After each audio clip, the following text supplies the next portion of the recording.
നേരത്തെ ഇവിടെ ഉണ്ടായിരുന്ന ദൃക്സാക്ഷിയോട് ഒരു കാര്യം കൂടി ചോദിച്ച് വ്യക്തത വരുത്തേണ്ടത്, മഹാരാഷ്ട്ര വണ്ടി മണ്ണാർക്കാട് ഭാഗത്തും പാലക്കാട്ടേക്ക് വരികയായിരുന്നു. ഈ വാഹനത്തിൽ ഈ സിമന്റ് ലോറി ചെന്ന് ഇടിക്കുകയായിരുന്നു. അതായത് ഈ ലോറി കണ്ടിട്ട് വെട്ടിച്ചില്ലേ, വെട്ടിച്ചപ്പം ഈ മഹാരാഷ്ട്ര ലോറിയുടെ ബാക്ക് സൈഡിലാണ് പോയി ഇടിച്ചേക്കണേ. പുറകിൽ ഇടിച്ചിട്ടാണ് വണ്ടി പാളിപ്പോയി റോഡ് വിട്ട് ലെഫ്റ്റ് സൈഡിലേക്ക് പോയി. അവിടെ പോയിട്ട് ഈ കുട്ടികളെ എഡ്ജിൽ വെച്ച് മറിയുന്നു. വണ്ടി പോയിട്ട് അത് ഇലക്ട്രിക് പോസ്റ്റ് തകർത്ത മാവിൽ പോയി ഇടിച്ചാൽ നിൽക്കുന്നത് വണ്ടി. രണ്ട് വണ്ടി സ്പീഡിലായിരുന്നു വന്നിരുന്നത്.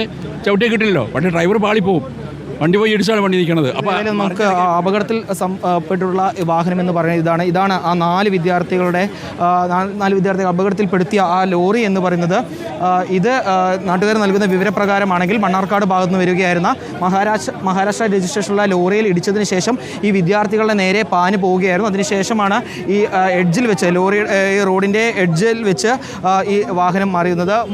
4 വിദ്യാർത്ഥികളാണ് ഈ അപകടത്തിൽപ്പെട്ടതെന്നാണ് സാക്ഷികളിൽ നിന്നും മനസ്സിലാക്കാൻ വേണ്ടി. വിവരം തന്നെയാണ്. 4 വിദ്യാർത്ഥികളുടെയും മരണം ഇപ്പോൾ സ്ഥിരീകരിക്കുകയാണ്. അഷ്കർ ചേരുന്നുണ്ട്. അഷ്കർ, ഇപ്പോൾ ചെറുള്ളി പ്രദേശത്ത് ഉള്ള വിദ്യാർത്ഥികളാണ് 4 പേരും എന്നതാണ് സ്ഥിരീകരിക്കുന്നത്. 8ാം ക്ലാസ് വിദ്യാർത്ഥികളാണ് എന്ന് തന്നെ നമുക്ക് സ്ഥിരീകരിക്കാൻ കഴിയുന്നു. 4 പേരുടെയും മരണം ഇപ്പോൾ സ്ഥിരീകരിക്കുന്നു അല്ലേ? വിനിത, അതിദാരുണമായ സംഭവം എന്ന് പറയുന്നത് 4 വിദ്യാർത്ഥികളുടെ മരണത്തിൽ സ്ഥിരീകരിച്ചിരിക്കുന്നു. 3 വിദ്യാർത്ഥികളുടെ മൃതദേഹം തച്ചമ്പാറ ഈസ ആശുപത്രിയിലും 1 വിദ്യാർത്ഥിയുടെ മൃതദേഹം മണ്ണാർക്കാട് വട്ടമ്പലം മദർ കെയർ ആശുപത്രിയിലുമാണ് ഉള്ളത്. അതിൽ 4 വിദ്യാർത്ഥികളും ഒരേ നാട്ടുകാരാണ് എന്നാണ് ഇപ്പോൾ ആശുപത്രിയിലുള്ളവർ സ്ഥിരീകരിക്കുന്നത്.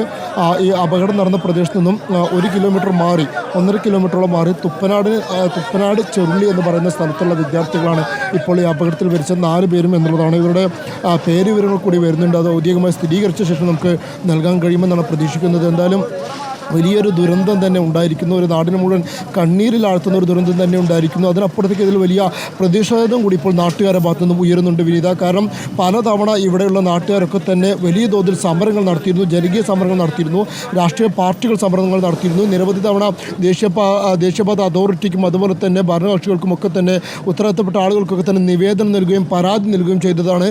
എന്നിട്ട് പോലും കൃത്യമായൊരു പരിഹാരം ഇല്ലാത്തത് കൊണ്ട് കൂടിയാണ് ഇത്തരമൊരു അപകടം നടന്നതെന്ന് നമുക്ക് പറയേണ്ടി വരും. അത്തരം ആരോപണമാണ് ഇപ്പോൾ നാട്ടുകാർ ഉയർത്തുന്നത്. കാരണം ഈ അപകട വളവിൽ ഓരോ ദിവസവും വാഹനങ്ങൾ അപകടപ്പെടുന്ന ഒരു സാഹചര്യം കൂടി ഉണ്ടായിരുന്നു. പിന്നീട് അതിനുശേഷമാണ് ആ റോഡിൽ തെന്നൽ ഒഴിവാക്കുന്നതിന് വേണ്ടി ചില അറ്റകുറ്റപ്പണികളൊക്കെ തന്നെ ദേശീയപാത അതോറിറ്റി ഭാഗത്തു നിന്നും നടത്തിയിരുന്നു. പക്ഷേ എന്നിട്ട് പോലും അപകടങ്ങൾക്ക് കുറവുണ്ടായിരുന്നില്ല. മഴ പെയ്യുന്ന സമയത്താണ് ഏറ്റവും കൂടുതൽ അപകടമുണ്ടായിരുന്നത്. ഈ വലിയ തോതിൽ വെള്ളം ഡ്രെയിനേജിലൂടെ പോകുന്നതിന് പകരം റോഡിലൂടെ ഒഴുകുന്ന സ്ഥിതിയാണ് ഉണ്ടായിരുന്നത്. അത്തരത്തിൽ റോഡിലൂടെ വെള്ളം ഒഴുകുകയും പിന്നീട് വാഹനങ്ങൾ അതിലൂടെ വരുമ്പോൾ തെന്നി മാറിപ്പോകുന്ന അവസ്ഥയും വലിയ തോതിൽ. പ്രിൻസിപ്പാളല്ലേ? അതെ. നിങ്ങളുടെ സ്കൂളത്തെ കുട്ടികളാണ് ഈ അപകടത്തിൽപ്പെട്ടത് അല്ലേ?